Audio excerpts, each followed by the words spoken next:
যেই তিনটি কাজের জন্য আমাদের ঘরে টাকা পয়সায় বরকত হয় না, আল্লাহ তাআলা আমাদের পরিবার সংসার থেকে, ব্যবসা বাণিজ্য থেকে বরকতটাকে উঠায় নেন।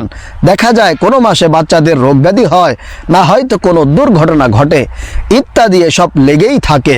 এমন কোনো মাস নেই যে আমাদেরকে ডাক্তারের কাছে যেতে হয় না। প্রিয় ভাইরা, মা বোনেরা, আমরা অনেকেই জানি না যে কি কি কারণে আমাদের ঘর থেকে বরকত চলে যায়, যার কারণে আমরা সে সমস্ত কাজ করে ফেলি।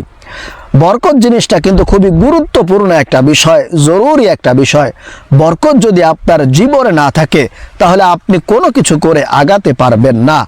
এমন অনেক মানুষ আছে যারা জীবনে লম্বা হায়াত পেয়েছে, দীর্ঘ হায়াত পেয়েছে, কিন্তু তারা তাদের জীবনে সন্তান সন্ততিতে কিংবা ধন সম্পদে কিংবা ব্যবসা বাণিজ্যে কোনো কিছুতেই বরকত হাসিল করতে পারে নাই। আবার এমন অনেক মানুষ আছে যারা জীবনে অল্প হায়াত পেয়েছে, কম সময় পেয়েছে, কিন্তু তারা তাদের জীবনে সন্তান সন্ততিতে ধন সম্পদে আয় রোজগারের মধ্যে প্রচুর বরকত হাসিল করতে কিন্তু সক্ষম হয়েছে। আপনি অল্প বেতনে চাকরি করেন, অল্প পুঁজিতে ব্যবসা করেন, কোনো সমস্যা নেই, কিন্তু তার মধ্যে যদি আপনার বরকত জিনিসটা থাকে তাহলে আপনি কিন্তু অল্পতে অনেক কিছু করতে পারবেন।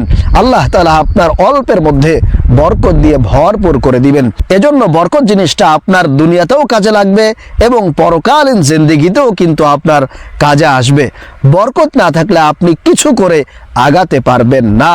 প্রিয় ভাইরা, মা বোনেরা, চলুন তাহলে আমরা সেই তিনটি কাজ সম্পর্কে জেনে নেই, যে তিনটি কাজ থেকে আমাদেরকে দূরে থাকতে হবে এবং সব সময় না করার চেষ্টা করতে হবে। এক নম্বরে যেই কাজটি আপনি করবেন না সেটা হলো অবশ্যই আপনি মিথ্যা বলা থেকে বিরত থাকার চেষ্টা করবেন। যেই পরিবারের মানুষজন বেশি বেশি কথায় কথায় মিথ্যা কথা বলে, ওই পরিবারের মধ্যে আল্লাহ তাআলা বরকত দেন না। বরকত থাকলেও আল্লাহ সুবহানাহু ওয়া তাআলা কিন্তু উঠায় নেন। এজন্য আপনি যদি আপনার পরিবার সংসারের মধ্যে বরকত চান তাহলে অবশ্যই আপনাকে মিথ্যা কথা বলা ছেড়ে দিতে হবে, কারণ মিথ্যা কিন্তু সকল পাপের মূল। প্রিয় ভাইরা, মা বোনেরা, আপনি যদি মিথ্যা বলেন তাহলে আপনার দ্বারা যে কোনো কাজ করা সম্ভব, যে কোনো কাজ কিন্তু আপনার দ্বারা হয়ে যেতে পারে। একবার এক সাহাবী আল্লাহ রসুলের কাছে এসে বলল, ইয়া রসুল আল্লাহ, হাবিব আল্লাহ, আমি অনেক গুনাহ করি, কিন্তু গুনাহ ছাড়তে চাই কিন্তু পারছি না।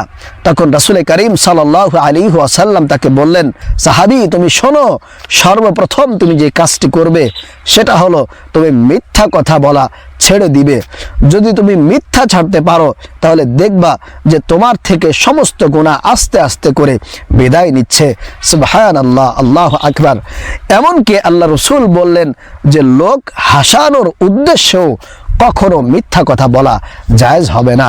এজন্য আপনি যদি মিথ্যা বলে থাকেন তাহলে কিন্তু আপনার পরিবার সংসার থেকে বরকত চলে যাবে, আল্লাহ তাআলা বরকত উঠায় নিবে। আপনি যত কিছু করেন আপনি কোনো কিছুতে কিন্তু বরকত পাবেন না এবং শান্তিও পাবেন না।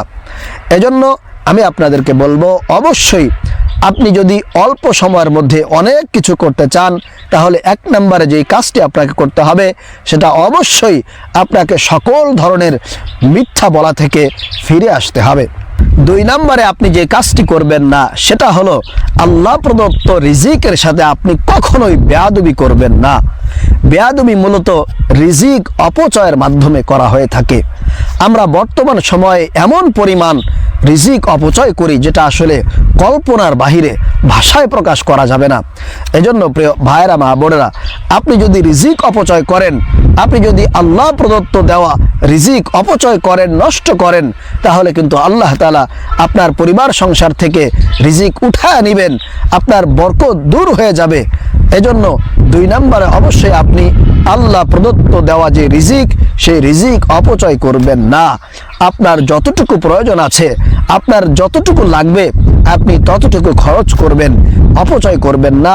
যদি এটা থেকে ফিরে আসতে পারেন তাহলে দেখবেন যে আল্লাহ তাআলা অবশ্যই অল্প দিনের মধ্যেই আপনার পরিবার সংসারে প্রচুর পরিমাণে বরকত দিয়েছেন, আপনার ইনকামের মধ্যে বরকত দিয়েছে, আপনার সকল প্রকার ক্ষতি থেকে আল্লাহ তাআলা আপনাকে হেফাজত দান করেছেন। প্রিয় ভাইরা মা বোনেরা, ঘর থেকে বরকত চলে যাওয়ার 3 নাম্বার যে কারণ সেটা হলো সকাল সকাল ঘুম থেকে না ওঠা এবং দুনিয়ার মোহে নিজেকে একেবারে মত্ত করে রাখা। আল্লাহ তাআলা সূরাতুল মুনাফিকুনের 9 নম্বর আয়াতে বলছেন, ইয়া আইয়ুহাল্লাযীনা আমানু লা তুলহিকুম আমওয়ালুকুম ওয়ালা আওলাদুকুম আন যিকরিল্লাহ ওয়া মান ইয়াফআল যালিকা ফাউলাইকা হুমুল খাসিরুন। হে মুমিনগণ, তোমাদের সন্তান সন্ততি ধন সম্পদ যেন তোমাদেরকে আল্লাহর স্মরণ থেকে গাফেল করতে না পারে, আর যারা এটা করবে তারা কিন্তু অবশ্যই ক্ষতির সম্মুখীন হবে। এই আয়াতের মধ্যে আল্লাহ তাআলার স্মরণ বলতে নামাজকে বোঝানো হয়েছে। অতএব আমরা যারা ব্যবসা বাণিজ্য, ক্ষেত খামার এবং পরিবার সংসারে দোহাই দিয়ে যথাসময়ে নামাজ পড়ি না, তারাই কিন্তু ক্ষতির সম্মুখীন হয়ে যাব। এজন্য প্রিয় ভাইরা মা বোনেরা, অবশ্যই আপনি যদি ক্ষতি থেকে বাঁচতে চান, আপনি যদি চান যে আপনার পরিবার সংসারে আল্লাহর পক্ষ থেকে বরকত থাকুক, আল্লাহর পক্ষ থেকে রহমত নাজিল হোক, তাহলে অবশ্যই আপনাকে কিন্তু নামাজ আদায় করতে হবে। প্রিয় ভাইরা মা বোনেরা, আমি আপনাদেরকে আবারও সেই 3টি কাজ সম্পর্কে জেনে নেই, যে 3টি কাজ থেকে আমরা সব সময় বিরত থাকার চেষ্টা করব। যদি আমরা বিরত না থাকি তাহলে কিন্তু আমাদের ঘরে আল্লাহর পক্ষ থেকে বরকত থাকবে না, আল্লাহর পক্ষ থেকে রহমত থাকবে না। তার মধ্যে 1 নাম্বার যে কাজ সেটা হলো অবশ্যই আমাদেরকে সকাল সকাল ঘুম থেকে উঠতে হবে। সকাল সকাল ঘুম থেকে উঠতে হবে এবং আল্লাহর স্মরণ তথা নামাজ আদায় করতে হবে। 2 নম্বরে রিজিকের অপচয় করা যাবে না, রিজিকের অপচয় আমাদেরকে অবশ্যই বন্ধ করতে হবে। এবং 3 নাম্বার সর্বশেষ যে কাজ সেটা হলো অবশ্যই পরিবারের লোকজনদেরকে মিথ্যা কথা বলা থেকে বিরত থাকতে হবে। আপনি যদি মিথ্যা বলেন তাহলে দেখবেন যে আপনার পরিবার সংসার থেকে আল্লাহ তাআলা বরকতটাকে উঠায় নিচ্ছেন। আপনি অনেক বেশি পরিশ্রম করতেছেন, কাজ করতেছেন, কিন্তু সে কাজের মধ্যে কোনো প্রকার বরকত হচ্ছে না। আল্লাহ তাআলা আমাদেরকে এই 3টি কাজ থেকে বিরত থাকার তৌফিক দান করুন। আমিন।